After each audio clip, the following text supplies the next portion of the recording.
Okay, I'm going to go ahead and give my first thoughts on the 4 Marvel animes which Madhouse Studios is going to be putting out on G4 in the fall of this year and all throughout 2011. A lot of people already know that we have Iron Man in the works, and it's first up to go. We have Wolverine, which is ready to go, and both of these have trailers which are available on YouTube to view right now. We also have an X-Men anime, and we have a Blade anime.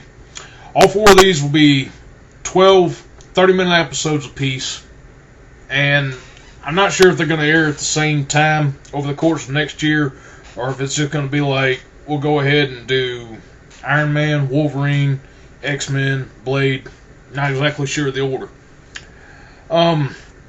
I'm going to take a little bit and talk about each of the animes, what I look forward to in them, what I don't, and basically I'm going to rant a little bit too about how I feel about Madhouse Studios handling these. Right off, by the way, too, in case anybody hasn't noticed, there's like this 15-minute time limit on the videos of YouTube now instead of 11 minutes. Don't know how many people want to hear this redneck sit here and talk about his feelings on the shows for that long, but hey, just bear with me. Let me shoot straight off. I'm going to save Iron Man for last, and the screen cap here for Iron Man is going to be the majority of it because for whatever reason my computer's kind of fucked up. I'm taking these synopsises from bleedingcool.com, and unfortunately I don't have a link that I can grab out of there because for some reason my search bar is missing. So if I get this video posted up here, I'll provide a link when I can get it back later on and you can go and check it out. Let's shoot straight off into the Wolverine first. Now, supposedly this one is going to be based off of the Chris Claremont, Frank Miller miniseries from the 80s, which involves Wolverine going to Japan to get married to a woman that he's fallen in love with over there and deal with this cat by the name of, let me see, Shinjin Yoshida, notorious leader of a Japanese clan over there, and he also has an ally named Yuriko. I haven't read the anime in a while. I'm thinking Shinjin might be the Silver Samurai. Let me check real quick. And Yuriko is who Lady Deathstrike becomes. Let's see if I can get the thing up. No, that is not the Silver Samurai. This is something else entirely. It says it's supposed to be based off of the graphic novel. The style of it, which I have to comment on first. I don't care what anybody says. I don't know too many people that are excited based on the image of Wolverine that we've been given. Madhouse Studios did Vampire Hunter D. They did Highlander. They did the Deadshot short from Gotham Knight. They did Program from, I believe it was Program from the Animatrix movie, and they've done quite a few other projects. Now, while a lot of those projects that they do are great eye candy and just beautifully drawn, the style is extremely redundant. We have these stereotypical characters in there, like look at Vampire Hunter D as a blueprint and compare it to the Highlander movie. Skinny guy like Colin was, and you have one of those Marcus brothers from Vampire Hunter D that was like that. You have a big-breasted chick in that movie with a short haircut. You have a big muscular guy that's always a villain. You have a wide-eyed child that's always using everyone, particularly a little girl. So, like, all of these are completely redundant throughout there, and that kind of grates on my nerves a little bit. But they still do good stuff. The Wolverine looks like Colin, but with claws coming out. I mean, like, he's anorexic. We have no hints about Yuriko. We see him fighting some kind of large demon in there, so I'm assuming that they might be involved with a hand. And that's really the most I can give you on that. The trailer along with the Iron Man one is up. Go check them out. We have, well, I have no high hopes for the Wolverine, and I'm just going to go ahead and skip that one. We have an X-Men anime, which is supposed to be them dealing primarily with the U-Men, which are like these technology-obsessed guys who cut off mutant body parts and fuse them to their own. Kind of like the Marauders in a way. But they go and they look for mutant body parts to make themselves superpowered. The little girl that fights for the X-Men named Armor has been kidnapped. And for 12 episodes, they're going to stretch this out into an OVA. And that's basically going to be the huge plot of it. Nothing more I can go into on that, so I'm kind of 50-50 on that one. I enjoy the X-Men, but hopefully it doesn't turn out being complete crap, because that was the reason why Wolverine and the X-Men got canceled.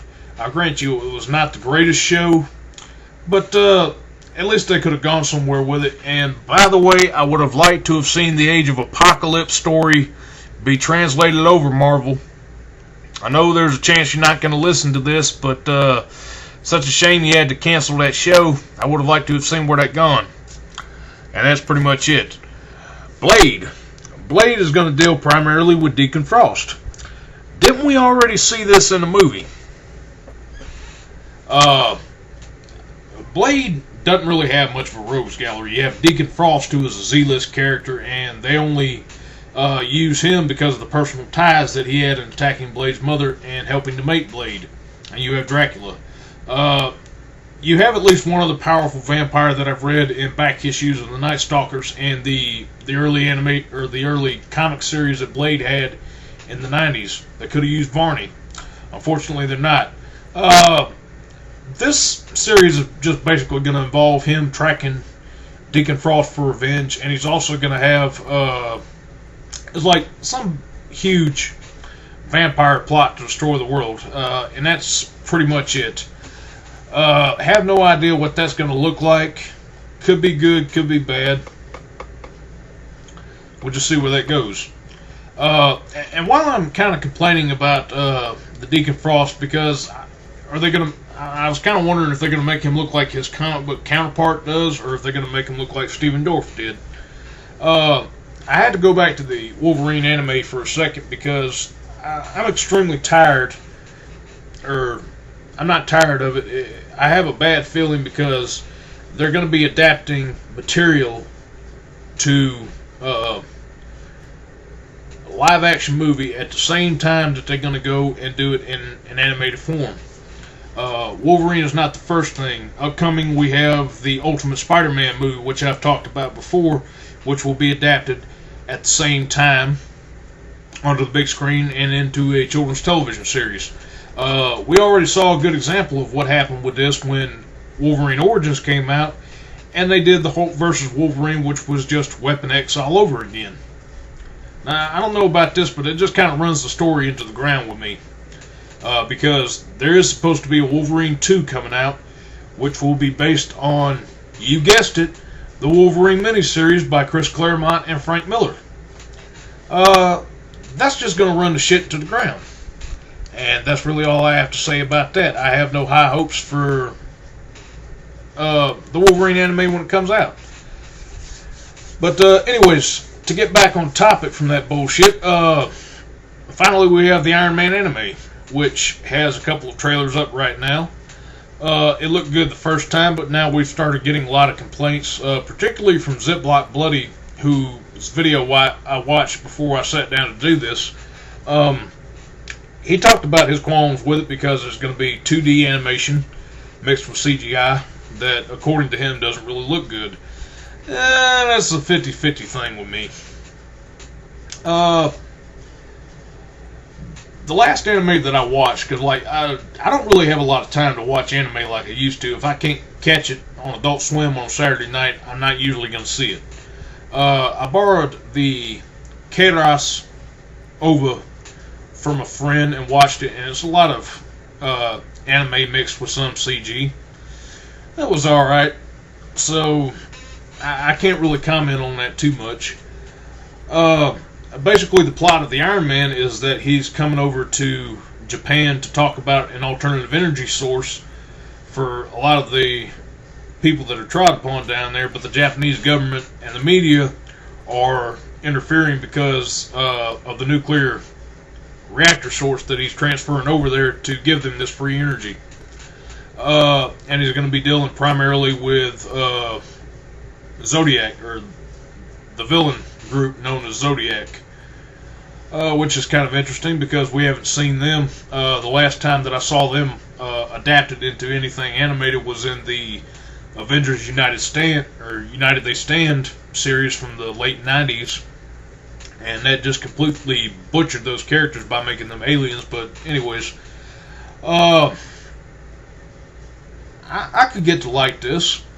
I'm kind of wondering if they're not going to bring any of the Extremis storyline into this 12 episode OVA, because if anybody doesn't know or not, Warren Ellis is overseeing each of these animes. Warren Ellis wrote Extremis. Perhaps we might have some of that brought in here, because a lot of what's going on in Invincible Iron Man currently, it sounds like it's being done over here. So I'm kind of curious to seeing where that's going. It sounds pretty good to me. Ultimately, the Iron Man anime will be up first. I'm looking forward to see it. I'm not really going to watch it until about maybe 3 or 4 episodes into it, and I want to hear some word of mouth before I can go and catch it for myself. But what I've told you here is just pretty much the information that's been given on all this right now. I'm looking forward to it. I will give Wolverine a shot. I'm not getting my hopes up on that one. Blade and the X-Men is a 50-50 thing with me, but the Iron Man and the Blade sound pretty good. I really like to see where they go with this. And, it's just pretty much my thoughts right there.